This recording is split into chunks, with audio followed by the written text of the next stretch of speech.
Our next speaker is a lifelong resident of the area who spent 25 years in community activism before being elected as Member of Parliament for the constituency of Mitcham and Morden in 1997. Could I please invite Siobhan Mcdonagh to address us?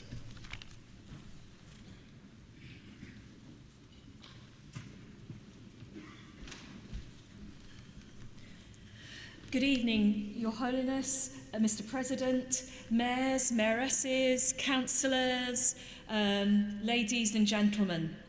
Thank you for inviting me to your peace seminar today, and thank you for inviting me once again to this extraordinarily landmark in Morden. I have been told by my friends and colleagues in politics that it's an honour to give a speech at the Bathol Futu Mosque, as it's considered to be the largest mosque in Western Europe.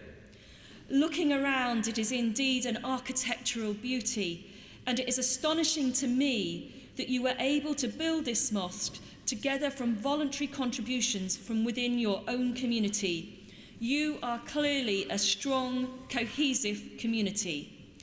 And I think this vision of a strong, cohesive community is where I would like to focus my thoughts on today. I want to talk about what makes us, you and I, and the rest of Britain, of all faiths and no faiths, a strong, cohesive community. I want to talk about what we have in common, and more importantly, the values that we share. When I think about some of the important values in Islam, or at least those that I'm familiar with, I'm amazed that there is any tension at all between the Muslim community in Britain and other British communities and faiths. When I discuss these values with people, I'm shocked at the stereotypes and misconceptions that exist about your faith. It is extraordinary that anyone who knows anything about Islam can associate your faith with the actions of violent Islamic extremists. It is a terrible injustice to Islam and to your religion, because it is a peaceful religion. From what I know, Islam is a religion based on tolerance and respect, and it is a religion that encourages all people to practice their own faiths without hindrance and without threats. Islam advocates the freedom of expression, the freedom of speech, and the freedom of religion.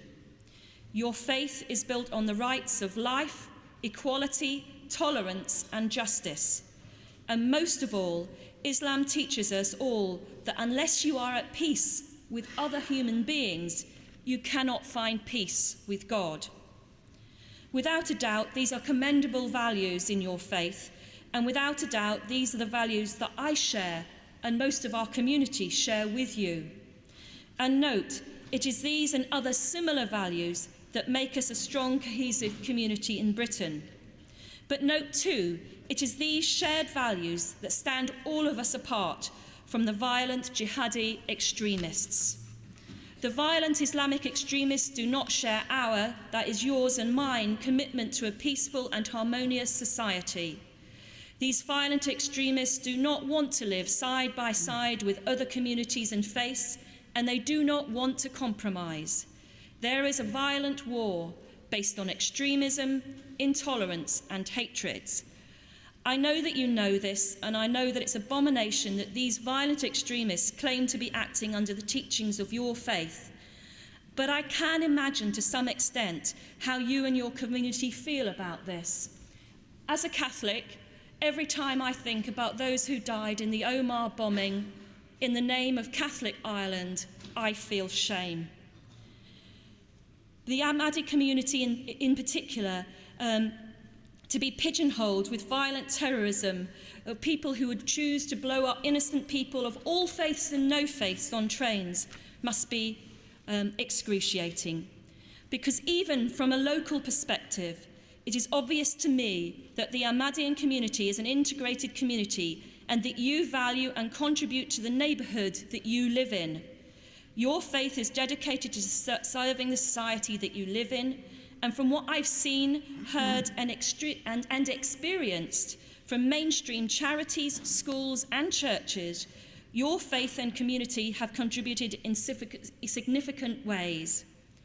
I have heard from a local head teacher how the presence of children from the Ahmadiyya community has helped to turn her school around from a poor-performing school to one of increasing excellence. I've heard from Reverend Skinner of St Lawrence's just across the road the contribution that you make to the local faith community, and on a more prosaic level, the contribution you make to Morden Park Playing Fields Association. I have personally experienced and heard that you have raised tens of thousands of pounds on sponsored walks for children, older people and people with disabilities. You have dedicated yourselves to charitable social projects, and most significantly of all, you have not distinguished between faiths, ethnicities or communities, at a time when you could be forgiven for consolidating all your efforts in building your community in this part of South London. The Ahmadiyya community have an extraordinary reputation abroad for charitable work in Africa, India, Bosnia and Indonesia, amongst other places. But note, your community here too have an extraordinary reputation. You have been generous with your time and resources, and you have made yourselves part of the wider community, even sadly when there has been some resistance from the British National Party. Your community and the broader Islamic community generally has stood firm in the face of much criticism and hostility since September 2001.